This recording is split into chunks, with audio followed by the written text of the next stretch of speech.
கொடைக்கானல் பகுதியில் பற்றி எரியும் காட்டுத்தீயை கட்டுப்படுத்த வனத்துறையினர் போராடி வருகின்றனர். பூம்பாறை உள்ளிட்ட கொடைக்கானல் மேல்மலை கிராமங்களில் 4வது நாளாக காட்டுத்தீ பற்றி எரிந்து வருகிறது. கொடைக்கானலில் கடும் வெப்பத்தால் மலைப்பகுதிகளில் உள்ள புற்கள், செடி கொடிகள் காய்ந்து காட்டுத்தீ ஏற்படுவது கடந்த சில மாதங்களாக தொடர்கதையாக உள்ளது. இந்நிலையில் பூம்பாறை, கூக்கால், மன்னவனூர் உள்ளிட்ட வனப்பகுதியில் கடந்த 3 தினங்களுக்கு முன்பு காட்டுத்தீ பற்றியது. அதனையடுத்து 4வது நாளாக தீ கட்டுக்கடங்காமல் பரவி எரிந்து வருகிறது.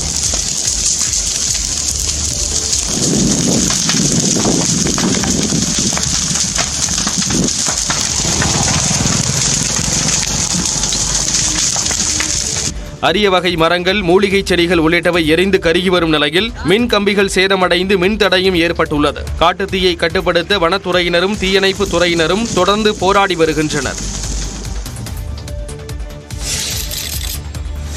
மன்னார்குடி அரசு மருத்துவமனையில் நோயாளிக்கு சிகிச்சை அளித்த தூய்மை பணியாளரை பணிநீக்கம் செய்ய உத்தரவிட்டுள்ளதாக திருவாரூர் மாவட்ட சுகாதாரத்துறை இணை இயக்குநர் திலகா தெரிவித்துள்ளார். மன்னார்குடி அரசு தலைமை மருத்துவமனையில் போதுமான மருத்துவர்களும் செவிலியரும் இல்லை என்று